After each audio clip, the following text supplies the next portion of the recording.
ಮೇಲೆ ಪ್ರಭಾವ ಬಂದು ನೀವೇನು ಮಾಡ್ತಾ ಇದ್ದೀರಾ, ನಾನು ದೊಡ್ಡವನಾಗಿದ್ದೀನಿ, ನನ್ನ ಮೇಲೆ ಕಾನ್ಫಿಡೆನ್ಸ್ ಇದೆ, ನಾನು ಕೂಡ ಅವನಿಗೆ ಮಾಡಬೇಕು ಇವನಿಗೆ ಮಾಡ್ಬೇಕಂತೇಳಿ ಏನು ಮಾಡ್ತಾ ಇದ್ದೀರಾ, ಒಂದ್ಸಲ ಟೇಸ್ಟ್ ಮಾಡಿ ನೋಡೋಣ ಅಂತೇಳಿ. ಎಕ್ಸಾಂಪಲ್ ಒಂದು ನಿಮಗೆ ಟೊಬ್ಯಾಕೊ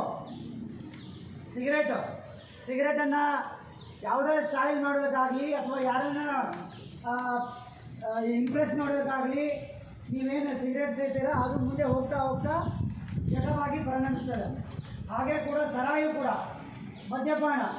ಮದ್ಯಪಾನ ಕೂಡ ನೀವೇನು ಮಾಡ್ತೀರಾ, 15 ವರ್ಷ ಆಗಿದೆ, 16 ವರ್ಷ, 18 ವರ್ಷ ಆಗಿದೆ, ನನ್ನ ಫ್ರೆಂಡ್ ಸರ್ಕಲ್ ಬರ್ತ್ಡೇ ಪಾರ್ಟಿ ಒಳಗಡೆ ಏನೋ ಮಾಡಬೇಕು, ಮಜಾ ಮಾಡಬೇಕು ಅಂತ ಉದ್ದೇಶದಿಂದ ಏನು ಮಾಡ್ತೀರಿ, ಒಂದಿನ ಸರಿ ಕೊಡೋದು 30 ml, 40 ml, 60 ml, 90, 80 quarter, 2 quarter, 3 quarter, ಲಾಸ್ಟ್ಗೆ ಮನೆಗೆ ಹೋಗ್ಬೇಕು, ಚಟ ಕೊಟ್ಟೋದಾಗ್ತದೆ. ಆ ರೀತಿ ಚಟಗಳನ್ನು ಮಾಡಬಾರ್ದು. ನಮ್ಮ ಇಂದಿನ ಯುವ ಪೀಳಿಗೆ, ಮುಂದಿನ ಭಾವಿ ಭವಿಷ್ಯದ ನಾಗರಿಕರು. ನೀವು ಸದೃಢವಾಗಿದ್ದರೆ ದೇಶ ಸದೃಢವಾಗಿರ್ತದೆ, ನೀವು ಸದೃಢವಾಗಿದ್ದರೆ ದೇಶದ ಸೈನ್ಯ ಸದೃಢವಾಗಿರ್ತದೆ, ದೇಶದ ಸೈನ್ಯ ಸದೃಢವಾಗಿದ್ದರೆ ನೀವೆಲ್ಲ ಸುರಕ್ಷಿತವಾಗಿ ಜೀವನ ಮಾಡ್ಬೋದು. ಆ ಉದ್ದೇಶದಿಂದ ಇವತ್ತು ನಮ್ಮ 140 ಕೋಟಿ ಜನಸಂಖ್ಯೆ ಇರುವ ರಾಷ್ಟ್ರದಲ್ಲಿ ಜನಸಂಖ್ಯೆ ಇದೆ, ಆದರೆ